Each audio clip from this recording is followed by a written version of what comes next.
사도 바울이 전도 운동하고 있는 그 시간표에 또 사도 바울이 살아있고 사도 바울이 순회하는 시간표였지만 이 갈라디아 교회뿐만 아니라 고린도 교회, 에베소 교회, 빌립보 교회 안에 수많은 거짓 선지자들과 적그리스도들로 말미암아 정확한 성경이 말하고 있는 복음에 대한 내용들이 급격하게 변질되고 오염되고 있는 현장을 보면서 갈라디아서를 쓰게 되면서 이렇게 이야기를 한 것입니다. 21세기를 만난 지금 특별히 대한민국 안에 전도운동이 가장 어려운 것 같습니다. 제가 미국에서 또 여러 중남미나 동남아시아나 유럽 지역에서 전도를 해본 바로 생각해보면 대한민국에서 사실은 전도운동하는 것이 굉장히 쉽지 않다.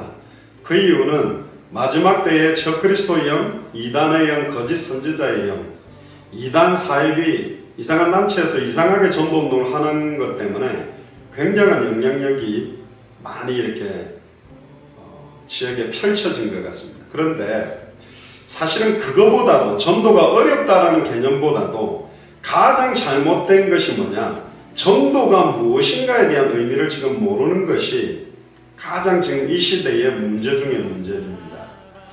구약 성경의 핵심은 오실 메시아에 대한 약속이 기록되어 있습니다. 특히 구약 성경을 크게 세 부분으로 나옵니다. 모세의 율법과 선지자들의 글과 시편이라고 이렇게 이야기를 하는데 이 세 가지 전체가 사실은 성경의 핵심적인 전체에 대한 방향인데 모세의 율법은 제사장들에 대한 이야기가 강조되어 있고요. 선지자들의 글, 대선지서, 소선지서는 선지자들에 대한 이야기, 그리고 시편을 기록했던 다윗이나 솔로몬, 또 열왕기상하, 역대상하는 역사서는 왕들에 대한 이야기입니다. 구약 성경 전체도 선지자 이야기, 제사장 이야기, 왕에 대한 이야기, 즉 왜 선지자, 제사장, 왕들을 세웠는가? 결국은 오실 메시아, 아담의 후손으로서 선지자, 제사장, 왕 역할을 해서는 단번에 영원히 하나님 만나는 길이 열리지 않고 단번에 영원히 죄와 저주에서 영원히 해방되지 않고 짐승의 피로는 또한 사탄의 세력을 깨뜨리는 왕은 없다.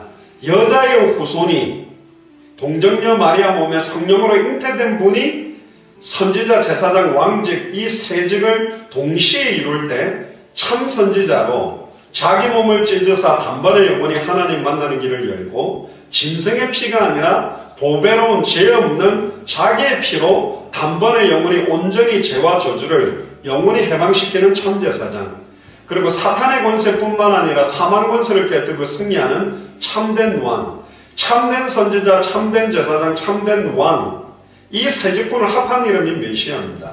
기름 부음 받은 자, 이 세 직분을 세울 때 기름을 부었는데 곧 성령 부음을 받은 자라는 뜻이죠. 왜 오실 메시아를 기다렸냐? 아담과 하와가 사단의 미혹을 받아 하나님의 말씀을 어기고 하나님과 같이 되기 위해 대적하고 범죄함으로 하나님과 단절되어 버렸습니다. 인간이 하나님과 단절된 원인 세 가지가 사탄 문제, 죄 문제, 하나님을 떠난 문제인데 이 세 가지 문제를 해결할 수 있는 직분 이름, 해결책 이름이 메시아예요. 하나님과 단절되면서부터 수많은 영적인 문제, 정신적인 문제, 마음의 문제, 육신의 문제, 미래에 대한 문제, 또 내세에 대한 문제, 모든 후대에 대한 문제까지 올 수밖에 없는데 이 문제를 온전히 끝내신 메시아가 오기만 하면 단번에 영원히 하나님 만나는 길이 열리고 단번에 영원히 죄와 저주에서 해방되는 길이 열리고 단번에 영원히 사탄의 권세를 깨뜨리고 사망 권세를 깨뜨리고 승리하는 길이 열리고 인간에게 임했던 모든 고통이 끝나게 되기 때문에 어떤 상황, 환경, 조건 속에서도 세상이 주는 것과 다른 평안과 기쁨이 넘치게 되기 때문에 메시아를 기다리는 겁니다. 그러면 신약 성경의 주제는 뭐냐면 그 메시아, 그 그리스도가 왔다. 메시아라는 말은 히브리어로 기름 부음 받은 자, 헬라어로는 그리스도가 기름 부음 받은 자라는 뜻입니다. 오셨다. 그런데 그분이 누구냐? 바로 성경대로 십자가에서 죽고 성경대로 3일 만에 부활하신 동정녀 마리아 몸에 성령으로 잉태돼서 여자의 후손으로 오셔서 죄 없는 몸으로 오셔서 십자가에서 사탄의 머리를 박살내고 부활하심으로 사탄 문제, 죄 문제, 하나님과 단절된 문제를 해결하신 예수가 바로 그리스도라는 게 신약 성경의 핵심입니다. 그런데 신약 성경을 자세히 보면 더 중요한 핵심이 있습니다. 그게 뭐냐? 성경 66권의 최종적인 완성 끝에 대한 이야기가 기록되어 있어요. 부활하셔서 승천하시고 성령으로 임하셨는데 부활의 몸을 갖고 계신 그 예수 그리스도가 반드시 다시 오시겠다는 겁니다. 다시 오셔서 백보자 심판을 통하여서 양과 염소를 나누듯이 예수를 그리스도로 알고 믿고 영접하고 순종한 택한 자들과 택함을 받지 못한 자들을 나누어서 영원한 천국의 축복과 영원한 지옥의 고통으로 나누어서 온전히 끝을 내겠다는 게 사실 66권의 완전한 완성입니다. 저와 여러분들은 성경의 복음을 알고 믿고 순종한다고 이야기하고 있습니다. 또 성경 그들의 전도를 알고 성경 그들의 전도운동이 일어나는데 내 인생을 드리겠다라고 살고 있습니다. 또한 성경의 끝 다시 오실 그리스도를 바라보고 살겠다라고 하고 있습니다.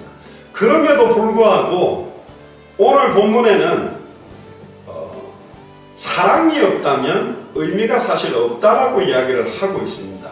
물론 뒤에 고린도서에 나오는 이야기들을 하겠습니다만 가장 중요한 기독교 안에서 가장 오해된 게 사랑이라는 단어입니다. 그게 아마 믿음, 소망, 사랑 이 세 가지는 항상 있을 것인데 그 중에 제일이 왜 사랑이냐? 예수를 그리스도로 믿는 믿음, 예수를 그리스도로 믿는 자가 가진 소망보다도 예수를 그리스도로 알고 믿고 순종하는 자의 사랑이 가장 최고의 것이라고 합니다. 많은 사람들을 무릎 꿇게 만들고 많은 사람들을 영적으로 상처투성이, 원망투성이, 남을 정죄하고 분노와 영적으로, 정신적으로, 육신적으로 고통받고 시달리는 이 모든 것들을 완전히 회복시키고 거룩하게 온전하게 살려내는 방법이 성경의 복음의 내용인데 이게 성경의 사랑으로서 전달되어야 된다.